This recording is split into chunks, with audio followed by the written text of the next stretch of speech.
ಬೆಂಗಳೂರಿನಲ್ಲಿ ಹಾಡಹಗಲೇ ಕಾರ್ಪೊರೇಟರ್ ನಟರಾಜ್ ಮೇಲೆ ದುಷ್ಕರ್ಮಿಗಳು ಮಾರಣಾಂತಿಕ ಹಲ್ಲೆ ನಡೆಸಿದ್ದಾರೆ.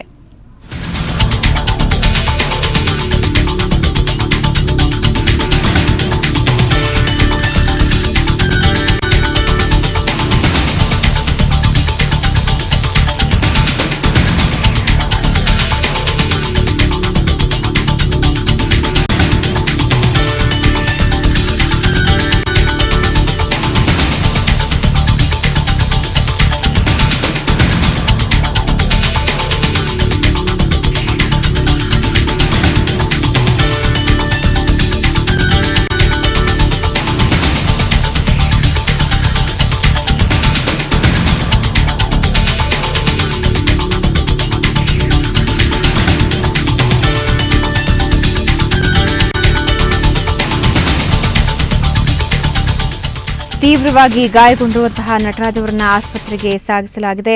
ಹಾಡಹಗಲೇ ದುಷ್ಕರ್ಮಿಗಳು ಕಾರ್ಪೊರೇಟರ್ ಮೇಲೆ ಮಾರಣಾಂತಿಕ ಹಲ್ಲೆ ನಡೆಸಿದ್ದಾರೆ.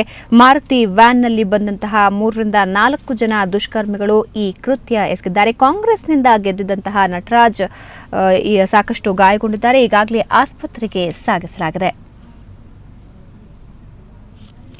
ಈ ಬಗ್ಗೆ ಇನ್ನಷ್ಟು ಮಾಹಿತಿ ಪಡೆಯೋಣ ನಮ್ಮ ಪ್ರತಿನಿಧಿ ಅರವಿಂದ್ ಸಾಗರ್ ಅವರಿಂದ. ಅರವಿಂದ್, ಯಾಕೆ ಈ ರೀತಿಯ ಹಲ್ಲೆ ಆಗಿದೆ? ಈಗ ನಟರಾಜ್ ಪರಿಸ್ಥಿತಿ ಹೇಗಿದೆ? ಮತ್ತೆ ದಾಳಿ ನಡೆಸಿದವರು ಯಾರು ಅನ್ನೋದ್ರ ಬಗ್ಗೆ ಏನಾದ್ರೂ ಗೊತ್ತಾಗಿದೆಯಾ? ಸುಮಾರು 11:20 ಸಮಯ ಇರಬಹುದು. ದ್ವಿಚಕ್ರ ವಾಹನದಲ್ಲಿ ಹೋಂಡಾ ಆಕ್ಟಿವಾದಲ್ಲಿ Nataraj S corporator ward number 94 ಅವರು ಇಲ್ಲಿ ದ್ವಿಚಕ್ರ ವಾಹನದಲ್ಲಿ ಮಲ್ಲೇಶ್ವರಂ ಕಡೆ ತೆರಳ್ತಾ ಇದ್ರು.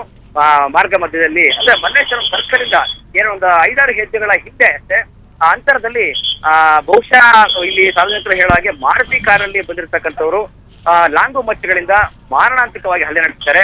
ರಕ್ತದ ಮಡುವಿನಲ್ಲಿ ಅವರು ಬಿದ್ದಿದ್ರು. ಸೊ ಇಲ್ಲಿ ಲಾಂಗು ಮಚ್ಚುಗಳು, ದ್ವಿಚಕ್ರ ವಾಹನ ಎಲ್ಲ ಹಾಗೆ ಇದೆ. ಅವರನ್ನ ತತ್ಕ್ಷಣವೇ ಸಮೀಪದಲ್ಲಿ ಕೆಸಿ ಜನರಲ್ ಆಸ್ಪತ್ರೆಗೆ ಸೇರಿಸಲಾಗಿದೆ. ಅವರಿಗೆ ತಲೆಯ ಮೇಲೆ ಮತ್ತೆ ಮುಖದ ಮೇಲೆ ಬಹಳ ಡೀಪ್ ಆಗಿ ಇಂಜುರಿ ಆಗಿದೆ ಅಂತಕ್ಕಂಥದ್ದು ಗೊತ್ತಾಗಿದೆ. ಮತ್ತೆ ಅವರ ಬಹಳ ಪರಿಸ್ಥಿತಿ ಕೂಡ ಗಂಭೀರವಾಗಿದೆ. ಈಗ ಅವ್ರನ್ನ ಕೆಸಿ ಜನರಲ್ ಆಸ್ಪತ್ರೆ ಐಸಿಯುನಲ್ಲಿ ಅಡ್ಮಿಟ್ ಮಾಡಲಾಗಿದೆ.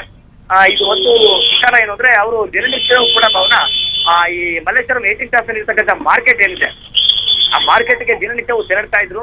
ಮತ್ತೆ ಅಲ್ಲಿ ಏನು ವರ್ತಕರಿದ್ದಾರೆ ಆ ವರ್ತಕರ ಅದನ್ನ ಸಮಿತಿ ಇದೆ. ಆ ಸಮಿತಿಯಲ್ಲಿ ಇವರೇನೋ ಅಧ್ಯಕ್ಷರಾಗಿದ್ರು. ದಿನನಿತ್ಯ ಅವ್ರ ಬಗ್ಗೆ ಅವರ ಕಷ್ಟಗಳನ್ನು ಕೇಳ್ತಾ ಇದ್ರು. ಹಾಗೆ ಅಂತಕ್ಕಂಥದ್ದು ಈಗ ಗೊತ್ತಾಗಿರ್ತಕ್ಕಂಥ ಅಂಶ.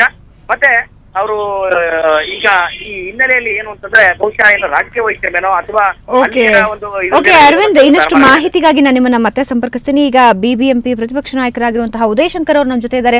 ಉದಯ್ ಶಂಕರ್ ಅವರು, ಈಗಾಗಲೇ ನಿಮಗೆ ವಿಷಯ ಗೊತ್ತಿರಬಹುದು, ನಟರಾಜ್ ಅವರ ಮೇಲೆ ದುಷ್ಕರ್ಮಿಗಳು ಮಾರಣಾಂತಿಕ ಹಲ್ಲೆ ನಡೆಸಿದ್ದಾರೆ.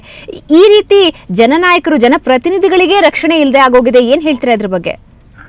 ನಟರಾಜ್ ಅವರು ಬಹಳ ಒಳ್ಳೆ ಕಾರ್ಪೊರೇಟರು. ಅವರು ದಿವಂಗತ ಗುಂಡೂರಾಯರ ಅಭಿಮಾನಿ ಆಗಿದ್ರು. ಉತ್ತಮ ಒಂದು ನಡವಳಿಕೆಯನ್ನ ನಡ್ಕೊಂಡು ಇವತ್ತು ಜನಪ್ರತಿನಿಧಿಯಾಗಿ ಮಹಾನಗರ ಪಾಲಿಕೆ ಸದಸ್ಯರಾಗಿ, ಇವತ್ತು ಆರೋಗ್ಯ ಸ್ಥಾಯಿ ಸಮಿತಿಯಲ್ಲಿ ಸದಸ್ಯರಾಗಿ ಬಹಳ ಜನಾನುರಾಗಿ ಮತ್ತೆ ಎಲ್ಲ ಒಳ್ಳೆ ಸ್ನೇಹಜೀವಿಯಾಗಿದ್ದಾರೆ. ಯಾರು ಈ ಹಲ್ಲೆಯನ್ನ ಮಾಡಿದ್ದಾರೆ ಅದರಿಂದ ಏನಿದೆ ಅನ್ನೋದನ್ನ ಕೂಲಂಕುಷವಾಗಿ ಪರಿಶೀಲಿಸಿ ಅವ್ರ ಮೇಲೆ ಕ್ರಮ ತೆಗೆದುಕೊಳ್ಬೇಕು. ಮತ್ತೆ ಈ ಒಂದು ಇದನ್ನ ನಾನು ಖಂಡಿಸ್ತಾ ಇದ್ದೇನೆ.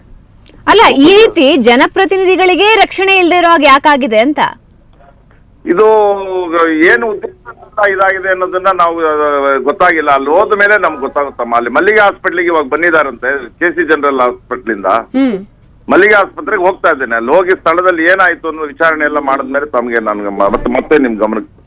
ಓಕೆ ಉದಯ್ ಶಂಕರ್ ಅವರೇ, ಧನ್ಯವಾದ ಮಾಹಿತಿಗಾಗಿ. ಈಗ ದಿನೇಶ್ ಗುಂಡೂರಾವ್ ಅವರು ನಮ್ಮ ಜೊತೆ ದೂರವಾಣಿ ಸಂಪರ್ಕದಲ್ಲಿದ್ದಾರೆ. ದಿನೇಶ್ ಅವರು, ಈಗಾಗಲೇ ಗೊತ್ತಾಗಿರಬಹುದು, ನಟರಾಜ್ ಅವರಿಗೆ ದುಷ್ಕರ್ಮಿಗಳು ಹಲ್ಲೆ ಮಾಡಿದ್ದಾರೆ. ಈಗಾಗಲೇ ಹಾಸ್ಪಿಟ್ಲಿಗೆ ಸೇರಿಸಿದ್ದಾರೆ. ಇದ್ರ ಬಗ್ಗೆ ಏನಾದ್ರು ಗೊತ್ತಾಗಿದ್ಯಾ? ಯಾರು ಹಲ್ಲೆ ಮಾಡಿದ್ರು? ನಿಮ್ಗೇನಾದ್ರೂ ವಿಷಯ ಗೊತ್ತಾಯ್ತಾ ದಿನೇಶ್ ಅವರೇ? ಇಲ್ಲ, ನಮ್ಗಿನ್ನೂ ಗೊತ್ತಾಗಿಲ್ಲ. ಈಗ ವಿಚಾರ ಗೊತ್ತಾಯ್ತು. ಈಗ ಮಲ್ಲಿಗೆಗೆ ಶಿಫ್ಟ್ ಮಾಡ್ತಾ ಇದಾರೆ. ಯಾರು ಮಾಡಿದಾರೆ, ಏನ್ ಮಾಡಿದಾರೆ ಇನ್ನೂ ಏನು ಗೊತ್ತಿಲ್ಲ. ಯಾಕಂದ್ರೆ ಅವ್ರೇನು ಆತರ ಯಾವ್ದೇ ಒಂದು ಚಟುವಟಿಕೆಯಲ್ಲೂ ಇರ್ಲಿಲ್ಲ ನಟರಾಜ್ ಅವರು. ಇಲ್ಲಿ ಏನೇ ಸಣ್ಣ ಪುಟ್ಟ ಪೊಲಿಟಿಕಲ್ ವಿಚಾರಗಳಿದ್ದೇ ಹೊರತು ಯಾಕೆ ಮಾಡಿದ್ದಾರೆ ಏನು ಅಂತ ಅರ್ಥ ಆಗ್ತಾ ಇಲ್ಲ. ಇದು ನಮ್ಮ ಕ್ಷೇತ್ರದಲ್ಲಿ 2ನೇ ಸಲ ಆಗ್ತಾ ಇರೋದು.